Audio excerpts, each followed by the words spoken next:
everyone, it's Dr. Tash and welcome to Dr. Tash TV. Today's episode is going to be about bone broth, and the inspiration for this episode has come from one of my patients, Fleur.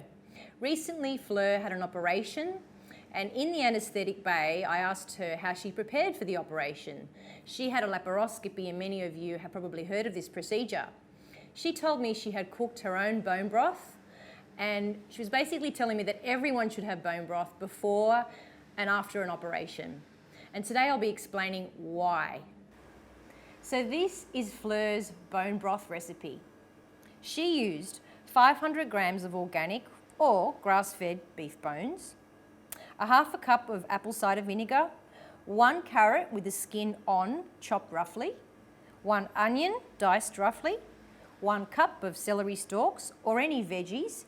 You can use offcuts, peelings, 1 clove of crushed garlic, some salt and pepper, 2 litres of filtered water.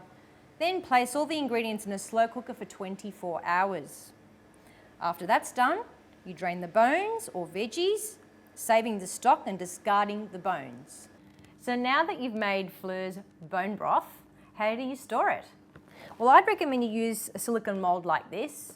The great thing about a silicone mould is that you can actually remove it from the fridge, and when you need, you just take out some portions according to what soup you want to make, what base you want to use it in, as a base for a soup, for example, or if you want to have it for breakfast in the morning.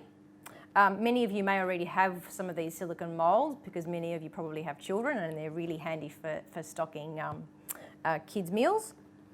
So when you actually then take it out of the fridge, what you might find as it's melting is there's a gelatinous layer on top. And that's completely normal. It's all the good stuff. And I'd encourage you to actually eat the good stuff. But if you don't think it's for you because it's too rich, you can discard it. And don't worry, it does melt. So once you've actually put it in the microwave or onto the stovetop, this is what it'll look like, really runny, just like soup. And then you can add some salt and a bit of pepper. I like to add a bit of oregano because I'm Greek. Mix it up and then just pour it in your mug. And voila, there's my breakfast.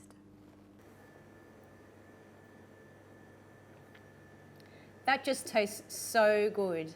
It really is a hug in a mug. And for good reason.